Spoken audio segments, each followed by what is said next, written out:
Well, my number one pick for me, this man had many different asshole qualities. I think some of the other assholes on my list, not that they were singular quality assholes, but this guy is a cheapskate. He's a cheat. He's racist. He doesn't like to have fun, and he tried to ruin my favorite sport, golf. Judge Smails from Caddyshack. Nice. That's a good one. Well, we're waiting. He's just, I mean, he's an ass through and through.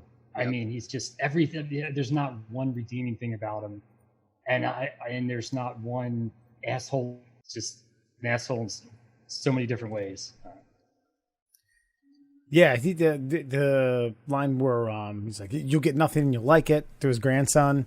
But he thinks that everybody likes him too. Well, me and Spalding, we're regular pals. Mm-hmm. You know, and Spalding, everybody can't stand him. And then Chevy Chase tells him, when they're setting up that golf match, he tells Chevy Chase, I used to be friends with your dad. You wouldn't play against me in the match. It's like, yeah, my dad said you're an asshole. So, and he decides to play against him in the big golf match at the end. Yeah, Ted Knight. Go ahead, Mur. No, I was just gonna say, and he's really like, even though he's over the top, he's the only like straight character in that entire movie.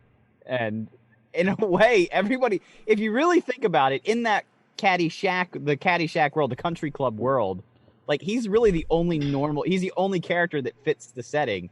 But it just shows you how much of an asshole everybody there really is. And Judge Spalding he's the upper echelon. He is the top. He's the cream of the cream. He is the ultimate asshole of everyone there.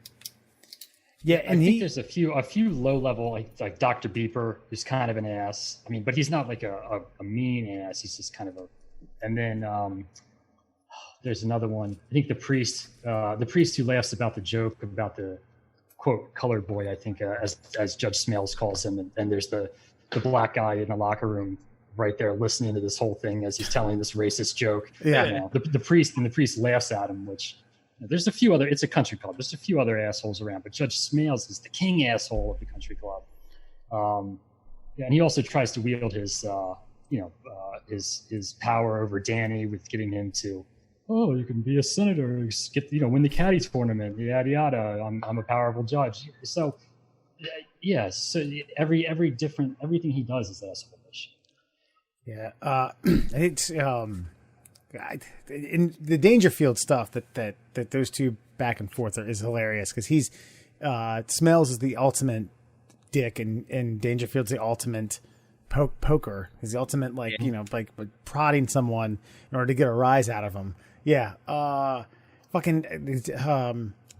Ted Knight, who plays that character. Do you guys remember where he got famous from or where he made his bread and butter from? Mary Tyler Moore? Mary Tyler Moore Show, yeah. And he died not too many years after that. And he had said, I think I recall in an interview where he said he was shocked that he was getting casted for stuff like this. He was kind of surprised and said that Caddyshack was probably some of the most fun he ever had. He's like, that was one of the most fun movies or television, any acting that I've ever done. That was some of the most fun I've ever had.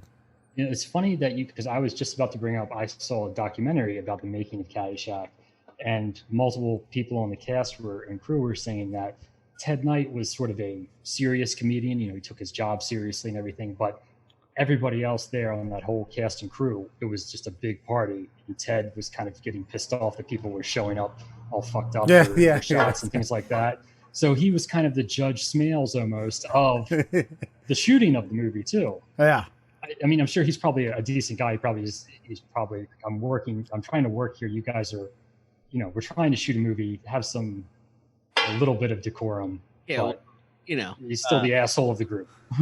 Harold Ramis was holding two wolves by the ears in Murray and Chevy Chase trying to direct a film. Yeah. Yeah. I've heard that was just an absolute madhouse. Making that film.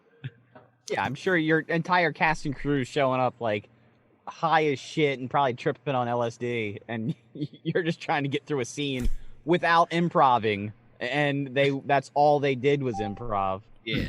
He had probably said, well, we're waiting 10 times. And someone said, we got to get that into the movie. We got to get that into the actual thing. Oh, God. Yeah, there's no gambling at Bushwoods, and I never slice. Well,